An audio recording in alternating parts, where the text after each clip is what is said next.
So the last few days I've been playing a lot of different games for the Steam Deck, and a lot of them have been ones that I've been working on reviews for, as well as a lot of them also being ones that you guys recommended that I try out. And you know what? There have been some great ones and there have been some not so great ones. And in this video, we're going to talk about games I'm currently playing on Steam Deck. And what's interesting is there might be some that just might surprise you haven't played yet. So let's talk about it. Before we get into this video, it's a general reminder, if you enjoy the content that I put out from Steam Deck tutorials, videos, reviews, and so much more, to like the video, sub to the channel if you haven't already, ding the notification bell, and hey, hop into Discord if you want to talk more Steam Deck. And while you're at it, make sure you follow me on social media, links down below. So here's the thing, I've been playing quite a number of games on the Steam Deck, and the first one that I want to talk about, which is one that I actually have a written review for and a video review coming out very soon, is Soul Hackers. Now this is a sequel to a game that originally came out in 1997 on the Sega Saturn and then was ported over to the PlayStation in 1999, and then here in the West we didn't even get to play this game until 2013 when it came to the Nintendo 3DS. Now, Soul Hackers, while it is a sequel to Shin Megami Tensei Devil Summoner Soul Hackers, it has dropped both the Shin Megami Tensei title as well as the Devil Summoner surname, and it's just Soul Hackers. So if you think that you need to have any prior knowledge of the previous Soul Hackers, you don't. And you can actually never have played any of the Shin Megami Tensei games and be perfectly fine diving into this title. It is for the most part a traditional JRPG, and it's roughly around 50 to 60 hours long, and it really is a lot of fun. I really enjoy the battle system. It's very vibrant and fast paced and very kinetic. It's one that I find to be refreshing after playing so many Persona titles and playing so many S&T titles and Final Fantasies. It's really nice to dive into something that is a little bit straightforward. So if you're looking at a game to possibly pick up for your Steam Deck or even for any other platforms, then right now I would highly suggest diving into Soul Hackers 2. Following that up is a title that I absolutely love. You guys recommended it to me, and it's something that I'm shocked at how addictingly fun this title is. And it's funny because for the most part, I've seen a lot of people like Gerard the Completionist and many other, YouTubers, especially in the Steam Deck community, talk about how amazing this game is. And I kind of blew it off. And when the company Future Friends Games reached out to me to cover this title, I was like, okay, I guess I'll give it a try. And I'm talking about the title Vampire Survivors. This game is absolutely freaking insanely good. Like, I'm shocked. It's such a cheap title for one, but for two, it's just the fact that I never thought that a bullet hell type of game where all you do is move around the map and you auto attack and you level up and you get, it's kind of like got the gotcha elements in it, but without you actually having to spend money.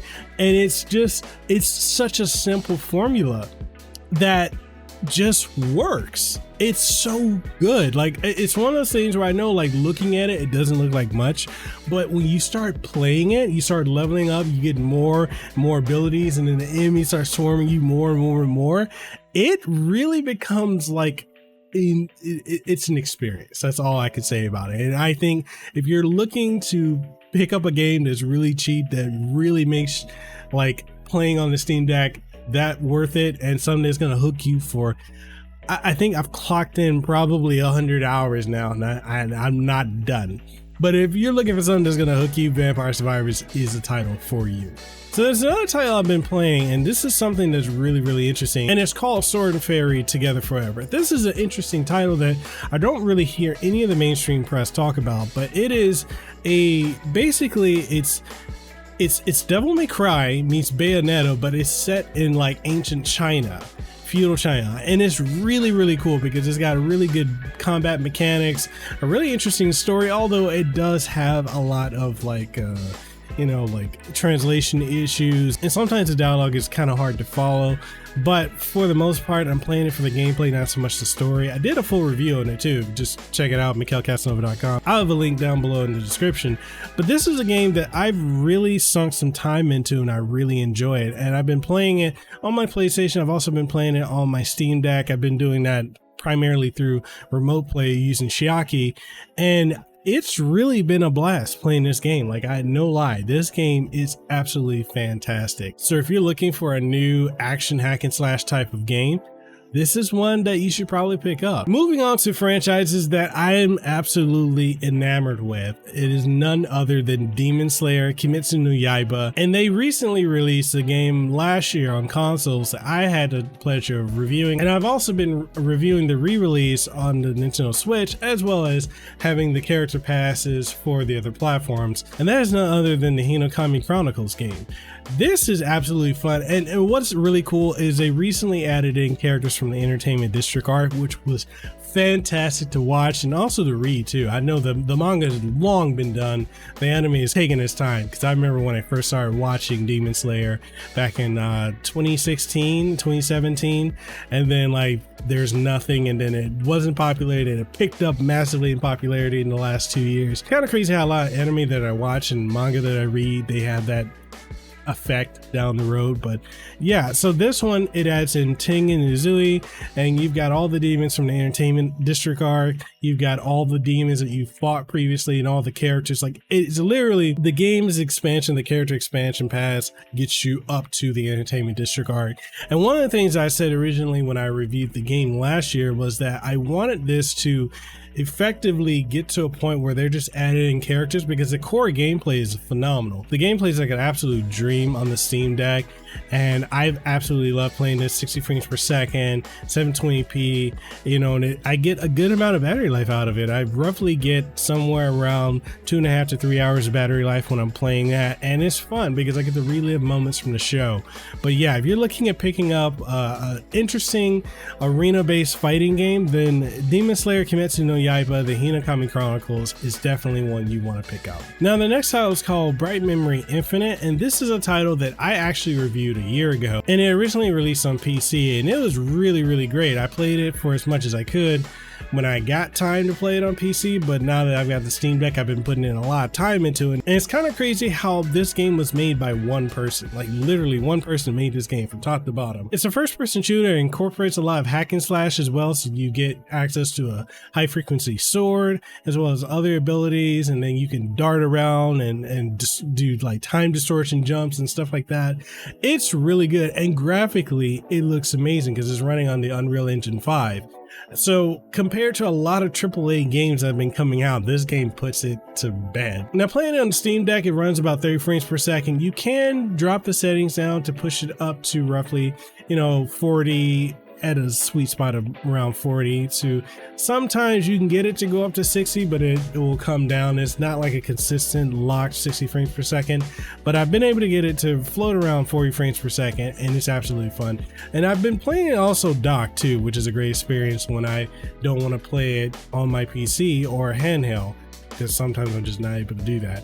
And then also, it's been released on consoles too. So if you want to pick this up on the Nintendo Switch or the PlayStation 5, or if you want to pick it up on Xbox, it's available on those too. It's definitely a game, I think, if you are looking for something that's got the kinetic action, like maybe a little bit toned down from Doom and Doom Eternal, then this is a title you'll probably want to pick up. The following are going to be a couple of games that were recommended to me as well. Some that I have been playing, not only on the Steam Deck, but also on the Nintendo Switch. And, some are good, some aren't. But I'm going to show you some of the games I've been playing, and then we're going to wrap it up from there.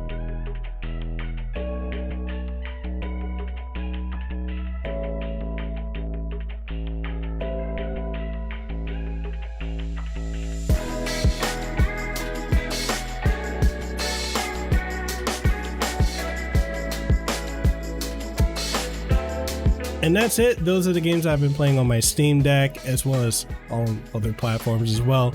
But what do you guys think? What are some of the games that you're playing? And also, what do you think of some of the suggestions I've been giving for games to try out from you guys? Like, are you playing any of the ones that I've showcased in this video? Whatever your thoughts are, let's go ahead and get the conversation going in the comment section down below. And if you want to take the conversation further, we do have Discord as well as Guilded, with links to everything down in the description below.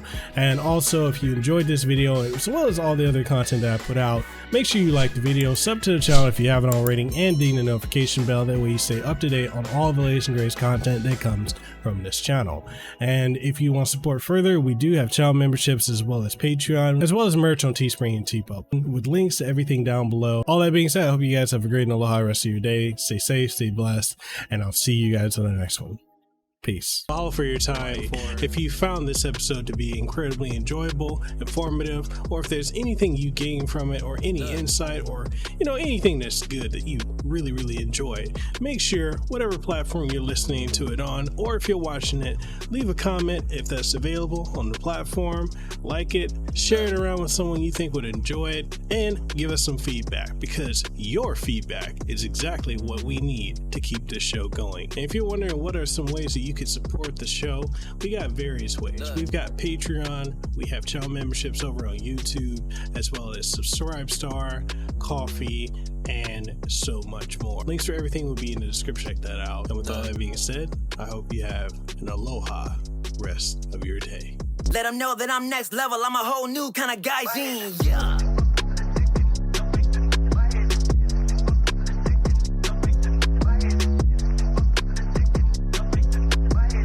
Yes, at the top spot, in case you forgot.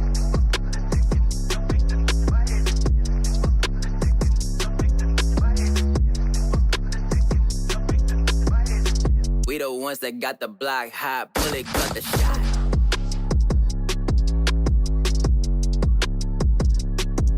Yeah.